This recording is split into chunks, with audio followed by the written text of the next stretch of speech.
இன்னைக்கு வெங்காய வடை எப்படி போடுறதுன்னு சொல்லி கொடுக்க போகிறேன். நீங்கள் எல்லாரும் பார்த்துட்டு வெங்காய வடையை நல்லா போட்டு வீட்டில் சாப்பிடலாம். ஓகே, இது கடை போடுறதா இருந்தாலும் நல்லபடியாக கடை போடலாம். அந்த காட்டறியாமல் திட்டுவா என்னையா என்னடி.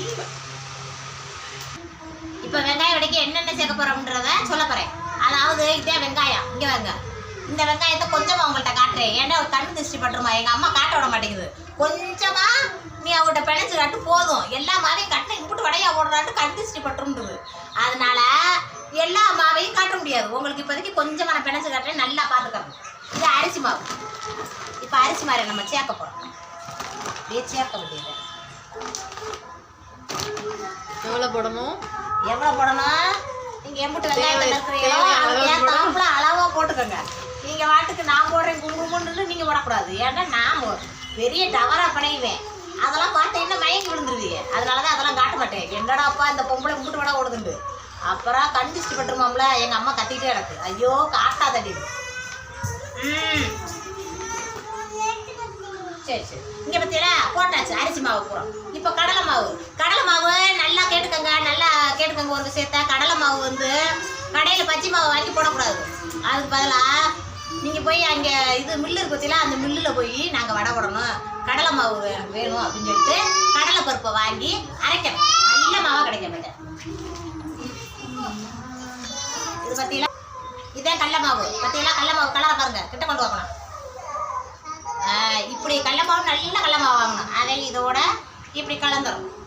கடலை மாவு இப்படி கலந்துடுறோமா, இப்படி கலந்துட்டு உப்பு தேவையான அளவுக்கு போட்டுக்கிறோம். நீங்கள் வேணும் உங்கள் இஷ்டத்துக்கு போடக்கூடாது. உங்களுக்கு எவ்வளோ தேவையோ அந்த அளவுக்கு உப்பு. கண்டிப்பாக சோடா உப்பு போட வேண்டியதாக இருக்கும். ஐயோ வடையில் நாங்களாம் சோடா உப்பு போட மாட்டோமே அப்படிலாம் பேசக்கூடாது. என்ன பண்ணுறது, வடை உப்பு ஆன் பண்ணலையே அப்படியே. இதே சோடா உப்பு. இந்த சோடா உப்பை தேவைக்கேற்றாப்புல நம்ம போட்டுத்தே ஆகணும். அப்போத்தான் வடை பஸ்ஸுன்னு உப்பிக்கிட்டு வரும்.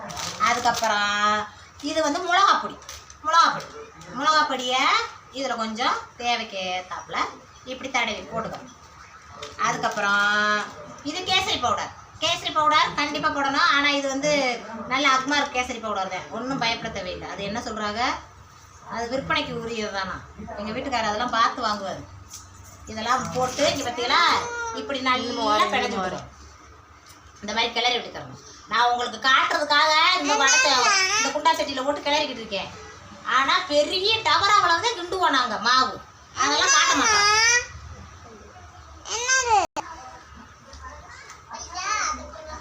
பார்த்தீங்களா, இந்த பக்குவத்துக்கு பிணைஞ்சிடும்.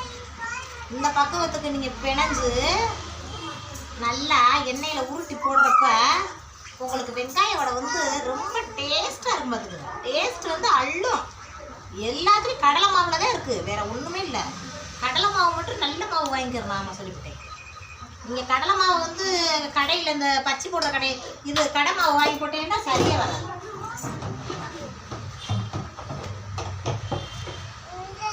உழைக்கணுங்க, காசு சம்பாதிக்கிறதுனா சும்மா வந்துட்டு நினைக்கிறீங்க.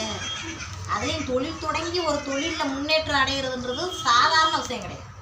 அதாவது எப்படி சொல்கிறது, அதை சொல்ல முடியாது. இந்த மாதிரி கஷ்டப்பட்டு உழைக்கிறோன்றதை காட்டத்தே முடியும், சொல்ல முடியாது. இது இந்த இதை பிணையிறதுக்கு இவ்வளோ கஷ்டங்க. அந்த மாவை பிணைங்க எங்கள் அம்மா தான் பிணையும். அது ஒரு டவரா அந்த அங்கே வச்சுருக்கு. காட்டலாம், சண்டை விடுது எங்கள் அம்மா. இந்த பற்றியெல்லாம் இப்போ பாருங்கள், நல்ல அழகாக எப்படி மாவு பிணைஞ்சு பற்றியெல்லாம் வெங்காயமே தெரியாது. வெங்காய பூண்டா அப்படின்றாங்கல்ல, இப்படியே இதை எடுத்துக்கிட்டு தண்ணியில் தொட்டுக்கிட்டு இப்படி உருட்டிக்கிட்டு அப்படியே எண்ணெயில் போட்டேன்னு வச்சுங்க, புஸ் புஸ் புஸ் புஸ் புஸ்ன்னு வரும்.